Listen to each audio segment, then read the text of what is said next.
আসছে, একা একা আনতে পারতেছিল না, তাই আমি রাস্তায় গেছি সাহায্য করতে। আল্লাহ গো আল্লাহ, এত বাজার ঘাট করার কিসের দরকার ছিল জামাই বাবাজি? আম্মা, শ্বশুর বাড়িতে বিয়ে পর প্রথম আসছি, তাছাড়া আমার একটা পরিচয় আছে, আমি সরকারি চাকরিজীবী। আমার তো মনে হয় বাজার কমই হয়ে গেছে। বাজারে এসে বড় মাছ পাই না, যদি পাইতাম তাহলে কিনে নিয়ে আসতাম। আব্বা আব্বা মাছটার দিকে একটু খেয়াল করো। আমার একটু ভালো করে খেয়াল করবে, যে এক পক্ষ আট করে দিচ্ছে না মাছ, একলো রূপক, এই মাছটা কিন্তু সংসার খাইয়ে লাগবে। চুপ করো, তোমার মতন তো A to Z ভিটামিন নিয়ে আসে নাই। আব্বা, বাড়িতে গরু কয়টা?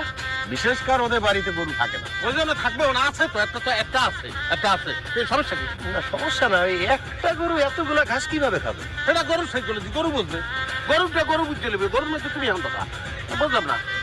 আর এগুলো তুমি গাছ পেয়েছি, টমেটো গাছ, এগুলো গাছ, ছাপ রেখে গাছ। কোনো কালে তো সব লতা পাতা খাইছি বলে মনে পড়তেছে না, তবে বড় হয়ে গেলে